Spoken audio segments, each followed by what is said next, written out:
देखिए प्रश्न दिया गया है कि बहुपद x square plus 5x minus 24 के शून्य का ज्ञात करिए। तो सबसे पहले आप इसके शून्य ज्ञात करेंगे। उसके बाद कह रहा है कि इनके गुणांकों के बीच संबंधों को जांच भी कीजिए। तो जांच करना बहुत आसान है। सत्यता की जांच के लिए आपको शून्यकों का योगफल और शून्यकों का गुणनफल निकालना होता है।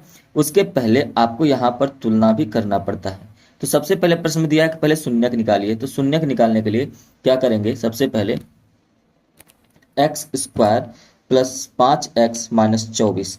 देखिए ये 24 का ऐसा गुणनखंड करना है कि इसे का गुणा करने पर तो 24 आ जाए, लेकिन जोड़ने या घटाने पर क्या आना चाहिए, तो कहेंगे 5 आना चाहिए। तो देखिए 8 तिरिक 24 तो होता ही है, लेकिन अगर 8 में से आप 3 घटा देंगे तो क्या हो जाएगा, 5 आ जाएगा। इसका मतलब कि यहाँ पर अगर आप ध्यान से देखें तो 8 माइनस 3 बराबर क्या होगा, 5। जहाँ पर 5 है वहाँ पर 8 माइनस 3 लिख देंगे। ठीक है, तो इसको सॉल्व कर लेते हैं, इसको इरेज कर देते हैं।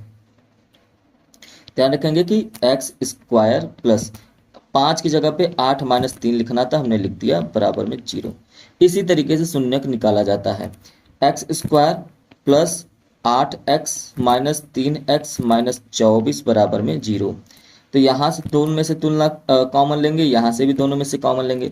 इन पहले वाले में से अगर कॉमन लें तो x कॉमन ले सकते हैं, x प्लस 8 बचेगा, और यहाँ से माइनस 3 कॉमन ले सकते हैं तो ये भी x प्लस 8 हो जाएगा बराबर में 0। तो x माइनस 3 बराबर कॉमन ले सकते हैं, दूसरे दूसरे ब्रैकेट में बचेगा x प्लस 8 बराबर में 0। जब आपने x माइनस 3 बराबर 0 रखा तो x बराबर क्या आ गया, 3, और इधर x प्लस 8 बराबर 0 रखा आपने तो x बराबर क्या आ गया, माइनस 8। तो दो शून्यक आपको मिल गए। तो एक शून्यक आपको मिला x बराबर में 3, दूसरा शून्यक आपको मिला है x में माइनस 8। अच्छा, यहाँ पर अगर आप देखें तो जो आपको बहुपद दिया गया है वो दिया गया है x square plus 5x minus 24, और इसकी अगर तुलना की जाए, तुलना किससे करते हैं, A X square plus B X plus C से। मतलब जो यहाँ पे ए का जो मान है वो 1 है, बी का मान 5 है और सी का मान माइनस 24 है। तो यही हमसे प्रश्न में कहा है आगे कि गुणांकों के बीच जो है संबंधों की जांच कीजिए। तो चलिए, तो सत्यता की जांच के लिए आप यहाँ पे लिखेंगे कि सत्यता की जांच के लिए, सत्यता की जांच के लिए तो सबसे पहले लिखेंगे शून्यकों का योगफल।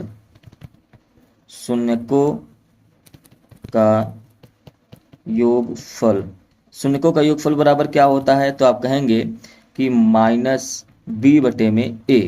अच्छा, तो शून्यकों का योगफल, अब ध्यान से देखिए, एक शून्यक आपको 3 आया है, एक शून्यक माइनस 8 आया है, तो 3 प्लस माइनस 8 दोनों को जोड़ देंगे क्योंकि शून्यकों का योगफल है। और यहाँ पर माइनस बी का मान कितना है, तो कहेंगे 5, और इस ए का मान कितना है, कहेंगे 1, यहाँ पर रख देंगे। तो दोनों का मान, यहाँ पर सबका मान रखते हैं। तो शून्यकों का योगफल देखिए क्या हो गया, कहेंगे 3 प्लस में माइनस 8 है बराबर माइनस बी का मान कितना है, 5। ठीक है, और बटे में क्या हो जाएगा, ए का मान कितना है, 1। तो अच्छा, यहाँ पे देखिए 3 में से आप माइनस 8 घटाएंगे तो माइनस 5 बचेगा, माइनस 5 बराबर माइनस 5 हो गया। तो यहाँ पर तो जांच सही हुआ। उसके बाद शून्यकों का गुणनफल भी निकालना है ना। शून्यकों का गुणनफल बराबर क्या होता है, कहेंगे सी बटे में ए होता है। तो शून्यकों का गुणनफल मतलब इसी 3 का गुणा किस में करना है, इसी 3 का गुणा करना है माइनस 8 में, बराबर सी का मान माइनस 24 दिया है, ए का मान 1 दिया है। यहाँ पे देखिए माइनस 24 बराबर क्या हो जाएगा, माइनस 24 हो जाएगा। ठीक है, तो उम्मीद है कि यहाँ तक आपको प्रश्न समझ में आया होगा। तो यहाँ पर हमने क्या, दोनों शून्यकों को निकालना बताया आपको, यहाँ पर उसकी सत्यता की जांच के लिए शून्यकों का योगफल और शून्यकों का गुणनफल बताया। ठीक है, उम्मीद है कि ये क्वेश्चन आपको समझ में आ गया होगा।